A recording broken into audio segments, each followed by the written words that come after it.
I just remember like verifying wire instructions and my hand was shaking because I'm like, oh my gosh, this is so much money. And I can't believe I'm sending it to a stranger that I just met on the Zoom call.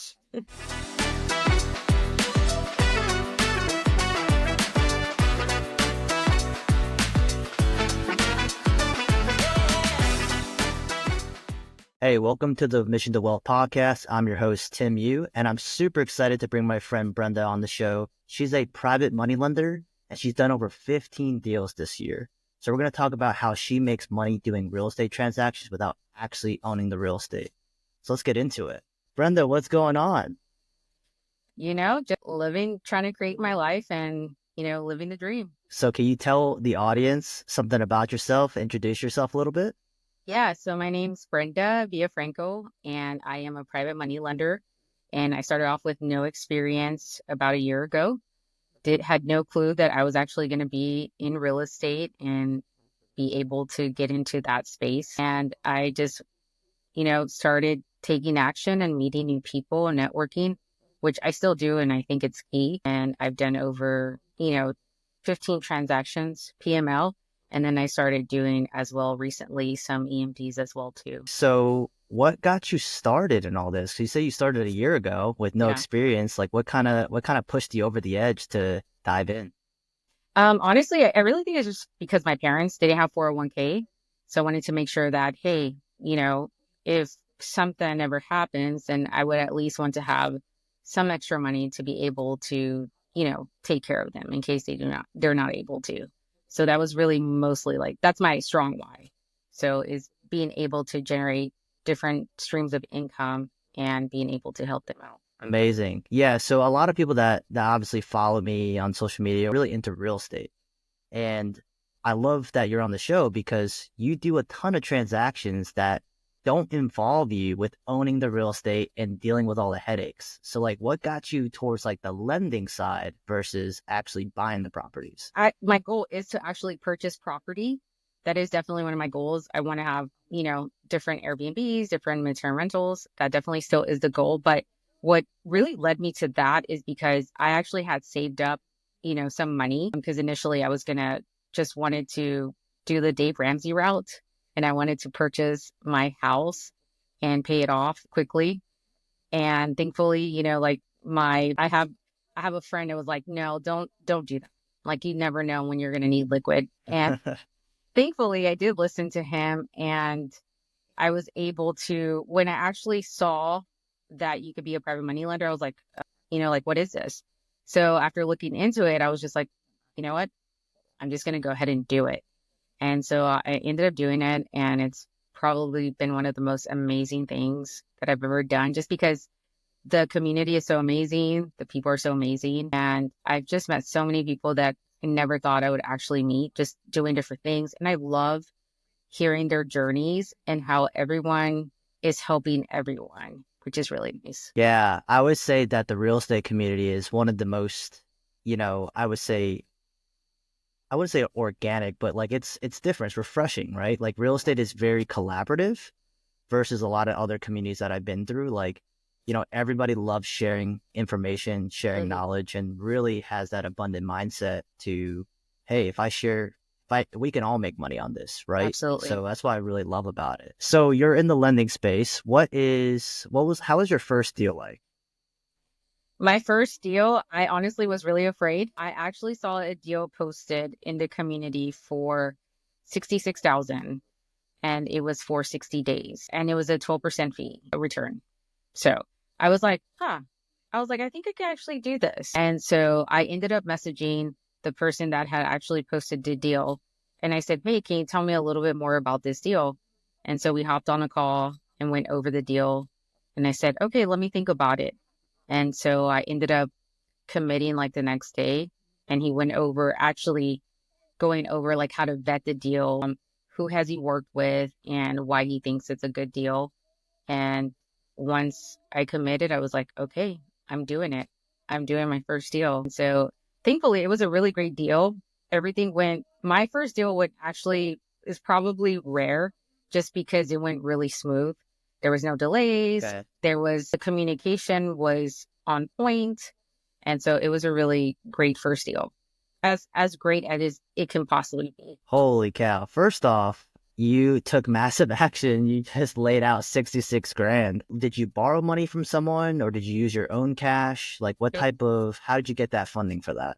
it was my own cash that I used. And I just remember like verifying wire instructions and my hand was shaking because I'm like, oh my gosh, this is so much money.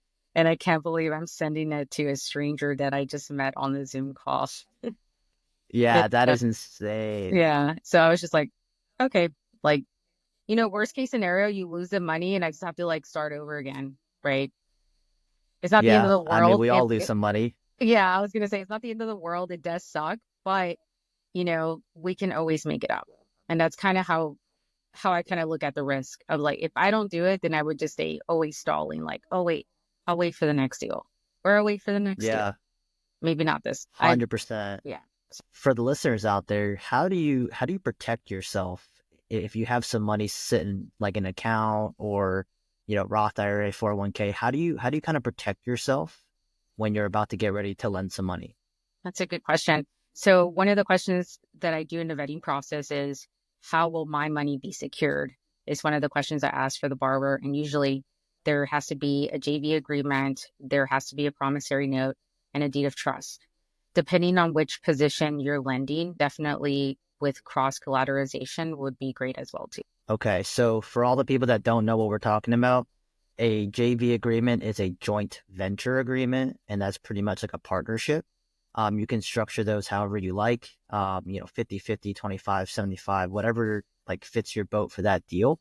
And then a promissory note is basically a piece of paper that says you promise to pay that person back, right? So when you guys go buy a house with a mortgage, usually the bank has a promissory note, right, that you sign saying, like, I will pay back this $300,000 over a course of 30 years. Okay. So awesome. So I just wanted to kind of explain that because we like to drop some fancy terms on these real estate shows. So, No, um, what's funny is that when I first started, I was like, what is that? Right? I'm like Googling terms. I had no clue what that was either. So I feel you guys. yeah, it is. It's crazy. It's a lot of jargon, honestly, but it's like super simple once you get to know it. So I do have a question, like more of a technical question for you. Okay. So if you don't have your own money, right, and you are a brand new person trying to get started in this type of space, what would you recommend someone out there to get their first deal or how to fund their first deal? I would recommend highly networking with people that have money that is just sitting there and they don't know what to do with it. But I also would recommend to develop the skill of underwriting and being able to solidify good deals so that whenever you present them to someone that actually has capital, they'll be able to fund for you. Okay, amazing. And then for a brand new newbie, where do you think you should go network to find these type of people? Real estate meetup. Although you did just drop recently on your Instagram, which I loved, by the way, to go network with like startup businesses, networking events. I'm like, oh, I need to branch out. So that was definitely a good tip there that you posted on your reel. Yeah, there's so many people that I talk to that's like, oh my gosh, I can't raise capital for my deals, and or people just want like an insane amount of return, which makes sense, right? Because we're Mhm. real estate investors, and if we're gonna park our money somewhere, we want a good return. Right. But honestly, I've been starting to go to these crazy fintech meetups and all that stuff because I met a guy that literally dropped $2 million on an energy drink company, Oh my gosh, that's and so you're awesome. like, yeah, you're like my guy, you should buy some real estate, man. What do you do with your life? So yeah, it's crazy. Like these guys are big dollar earners and they just want to park their money somewhere. So you could be that person that gives them that opportunity. No, that's awesome. I'm definitely going to branch out before the year's over and just, check out those networking events that you mentioned. I think that's a good, really Yeah, good tip. If I you did love not watch that. that video, please go to his reel and watch it. It's a great. No, I appreciate you. So let's circle back here. So you did say that you just started doing EMD. Mhm. So what is that, and So, how does that work, and how do you get your money? so earnest money deposit is essentially what when you're about to pay for a house, in order for to take you seriously, you would put money down. So for instance, the house that I purchased a year and a half ago, I had to put an earnest money deposit of $7,000 down to say, hey, I'm really interested in buying this house and I'm committed to it.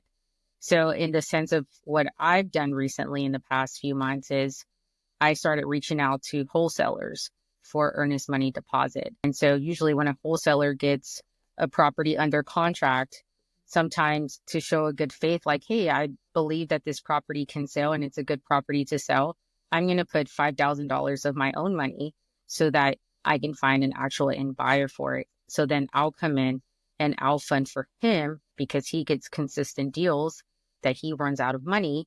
And so here I come to help him out. Holy cow. So you're telling me that you lend money on like pretty much like the good faith deposit, the earnest money deposit, and these wholesalers can make, a 10, 20, $30,000 assignment fee without putting any of their own money down on the table. That's absolutely true. Yeah. Yeah. Holy cow, man, I got to start wholesaling some more. You do. That's wild. Then you can call me up and say, hey, Brenda, I need some, I need some EMDs to be funded. Yeah, that's crazy. And I know there's some EMD or earnest money deposit investors that do more than just helping out the wholesalers, right? So Yes. you can do EMD for any transaction. Yeah, really, you can do any EMD for any transaction. The only difference is that if you're doing an EMD for a wholesaler, then your funds stay in escrow when that end buyer comes. That's how you get your return. Versus like if I'm funding for an end buyer, then my funds are at risk if the inspection is not greater than the close of escrow. And so that's one of the things that you always got to be like, what is your risk tolerance? And would you be willing to do that? So in my sense, I feel like I would only do EMDs with some lending terms for an end buyer. And that would be like a non-refundable 5% fee. Make sure that the inspection period is greater than the close of escrow. So those are things, and just vetting out the borrower that is asking for that as well too. But I have done some Okay. EMDs for end buyers that I personally know myself. And so I didn't have those lending terms to them.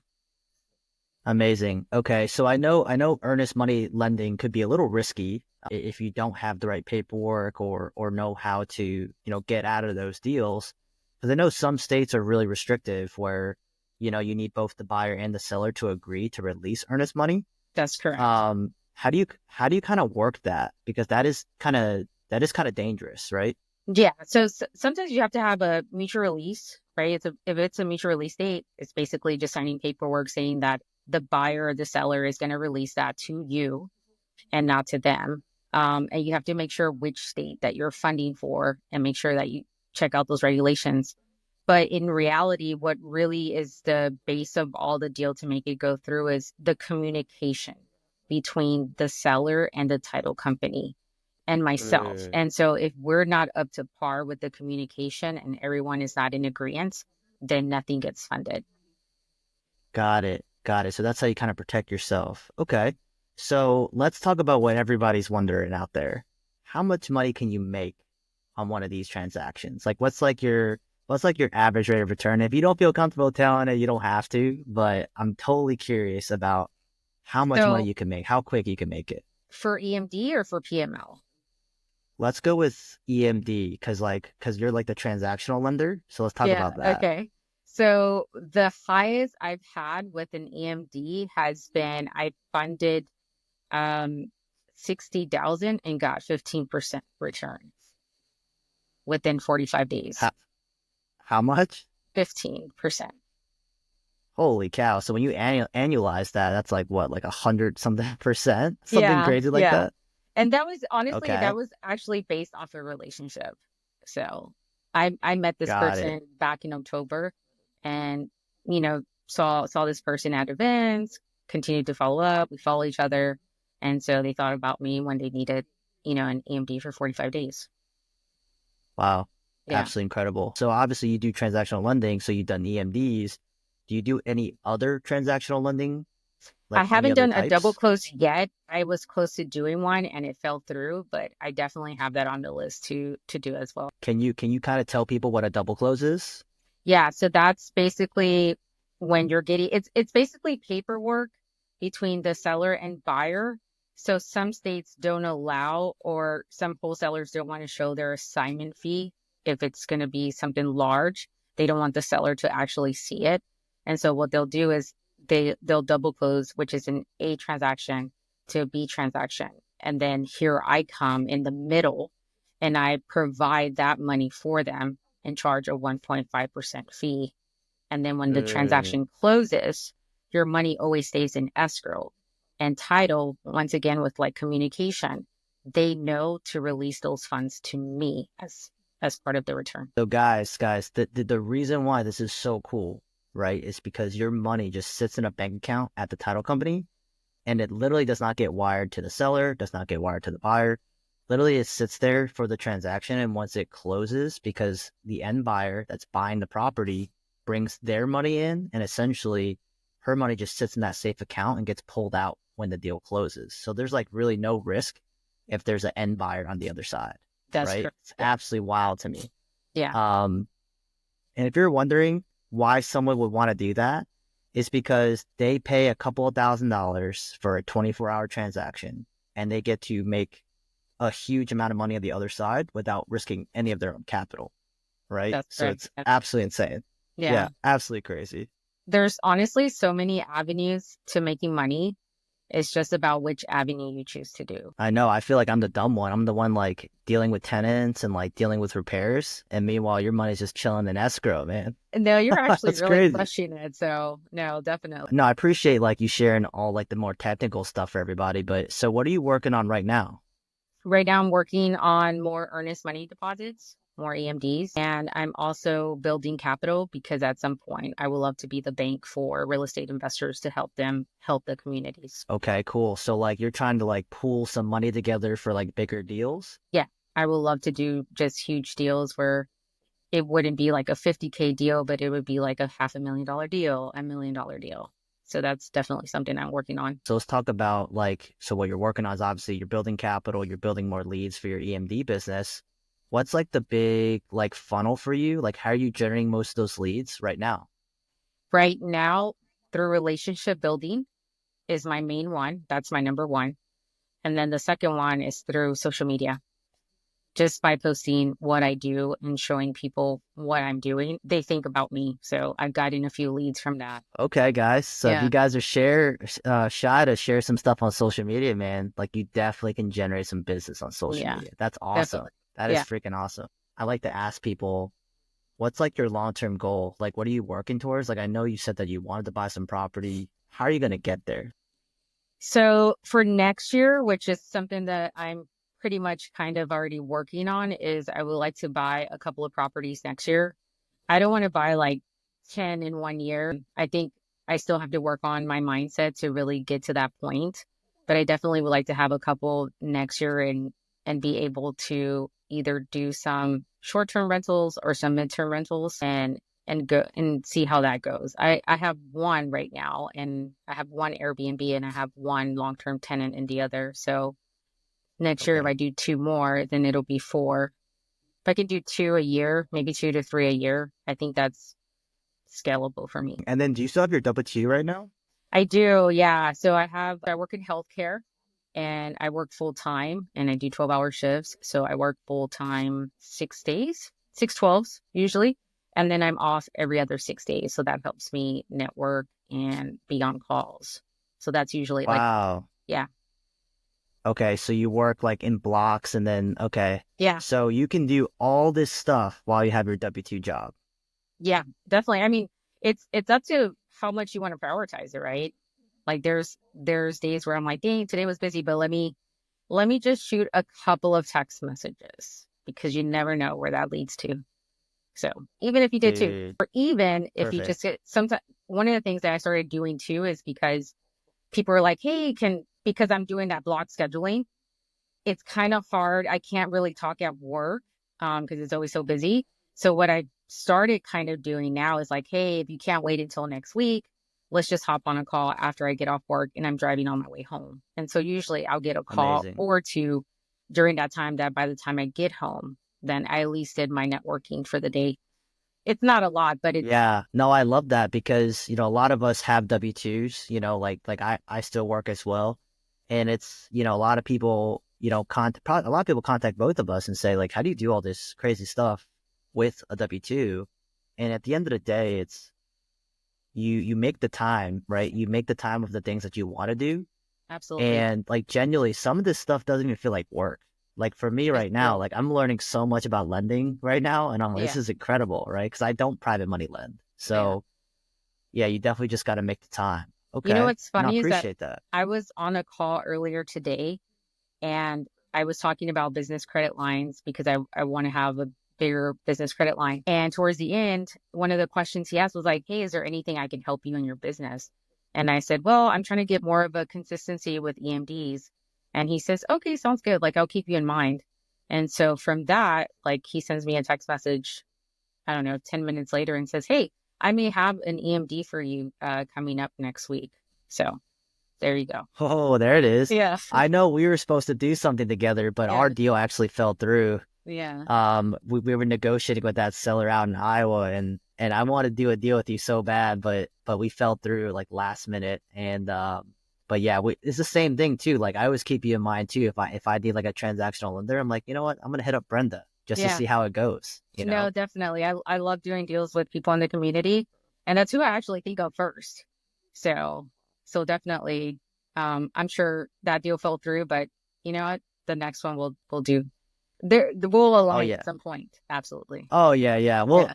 We'll cook up something crazy Yes. sooner rather Yeah. than later. So you're talking about community and stuff. So how big is community for you, and how much you've grown this past year? Because I met you last year, and I think you've like tripled, quadrupled your business over the last 365 days. How big was community for you to get to where you're at today? It's so huge. I cannot like I know there's introverts that are like, you know what, I'll skip out on this one.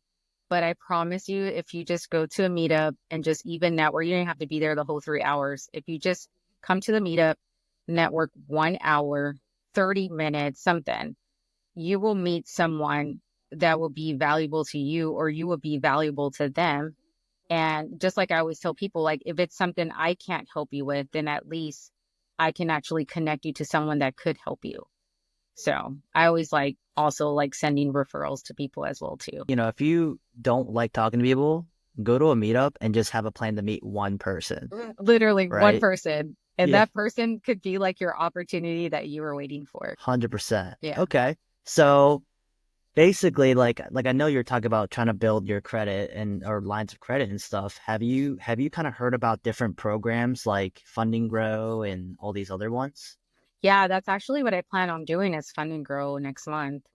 I was talking to, once again, networking with someone else in the community, and she mentioned Fund and Grow. And now she sent me a referral of someone that I would like to partner with. Because if you partner with someone, it's cheaper. Like you can actually split the Yeah. cost. So that was our phone call today, was how we can collaborate with Fund and Grow.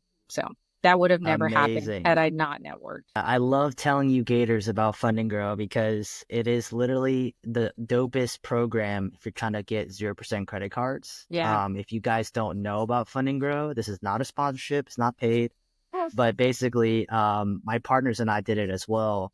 And in our first round of funding, we had over 100 grand of 0% credit cards. Very nice. Very nice. Yeah, 35 days. That's all it took. Yeah, that's crazy. That's awesome too, though. That's super awesome. I know. And they do 3 rounds too, which is insane. So I don't even So, know how it's going to be on the next one. oh, that's so nice. Yeah, I'm super happy and looking forward to it. So, okay, well, hey, we're starting to get up to the 30-minute mark here. We like to end this show by asking, what do you need in your business? And also, how can people find you? So my main account is in Instagram, Brenda Builds Wealth. You can find me there. I'm pretty responsive in that account. I also have a Facebook as well too, as Brenda Villafranco. But you can definitely get if you're in a hurry to get me for an EMD that needs funding in 2 hours or something like that, then definitely reach out to me on Instagram. Yeah. So Yes. Guys, if you need money out there for your wholesale deals, you know who to call. So she's absolutely incredible. Thank you so much for coming on the show today. thank you, Tim, so much for having me.